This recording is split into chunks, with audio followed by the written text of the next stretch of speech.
Hidup seperti apa yang kamu inginkan? Apakah seperti animasi yang sering kamu tonton, atau film aksi yang melibatkan kekerasan? Semua orang tentu sesekali membayangkan dirinya di posisi sesuatu yang membuatnya tertarik. Lalu, ketika tersadar dan kembali kepada kenyataan, mengeluh dan merasa semuanya menyebalkan. Kepala kantor yang berisik memproteskan segala hal tugas yang kamu kerjakan, guru yang menuntutmu untuk meraih nilai lebih tinggi, temanmu yang mengabaikan cerita dan candaanmu, melihat saudara kandung yang dibangga-banggakan oleh kedua orang tuamu, lalu kamu mencoba untuk memanggil orang tuamu. Mereka berkata, "Ada apa lagi sih? Kamu kan udah besar, masa mau diperhatiin juga?" Ya, semua hal itu adalah hidup kita.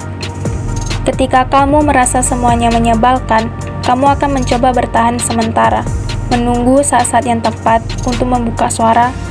Terjadilah, kamu mulai mencoba mengoreksi tingkah lakumu, mulai dari verbal maupun non-verbal. Sekarang, coba kamu bayangkan, saat itu kamu pergi menuju kelasmu, masuk, dan berjalan seperti biasa menuju tempat di mana kamu berada. Namun, kamu tersadar bahwa sekelompok orang yang tadinya bercengkrama tiba-tiba hening. Kamu melihat mereka, di mana mereka melirik kamu. Awalnya terasa biasa saja, padahal kenyataannya, "Hei, dia kan yang nilainya paling rendah, gak pantas banget ada di sini."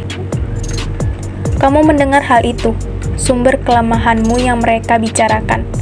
Hal itu membuat kamu merasa bersalah atas kebodohan pada akademis yang seharusnya bisa kamu kuasai.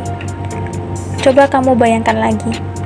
Di suatu kantor, seseorang datang dengan entengnya berkata, "Tolong perbaiki semua dokumen ini sebelum jam kerja berakhir." Padahal kamu masih memiliki tugas yang lain untuk pertemuan para karyawan.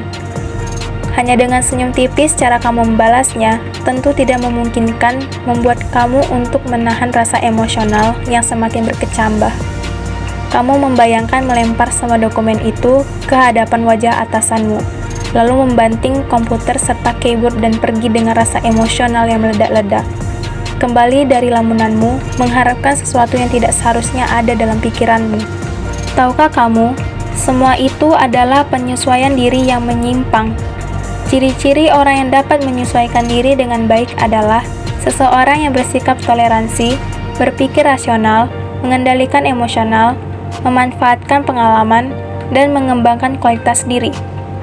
Tentu, rasa emosional yang meledak-ledak terkadang tidak dapat kita hindari dan bahkan bisa berakibat fatal.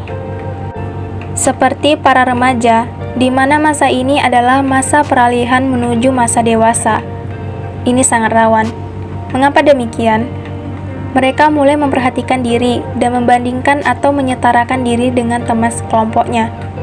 Menurut pengalaman saya, remaja seringkali berkelompok dan menunjukkan eksistensi aura kelompok bahwa mereka keren, fashionable, berkuasa, dan dominan. Itulah mengapa seringkali terjadinya pembulian, body shaming, free sex, kecanduan narkoba, dan kenakalan remaja lainnya.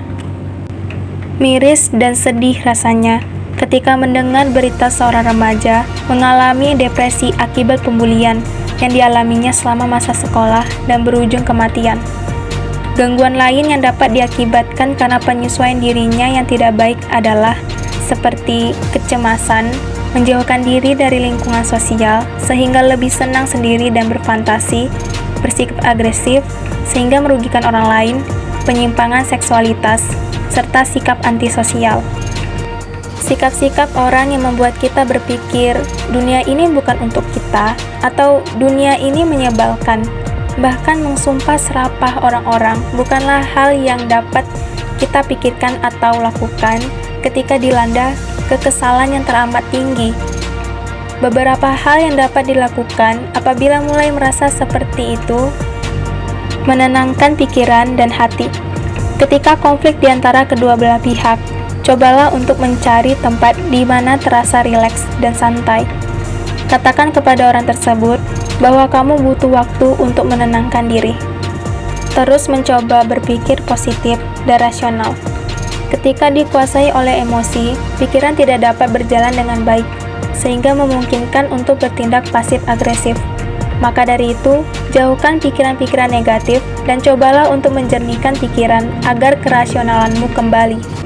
Hindari sesuatu yang membuatmu menjadi terasa buruk dan sakit, seperti minuman alkohol dan narkoba membuat tubuh berpenyakitan, hubungan yang toksik berujung kesengsaraan, free sex yang berakibat terjangkit penyakit HIV atau AIDS, dan sebagainya.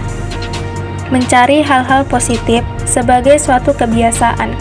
Hal ini dapat dilakukan dengan menyalurkan kegiatan rekreasi seperti menggambar, menulis, membaca, hangout, dan hal-hal yang tidak dirugikan baik kamu maupun orang lain.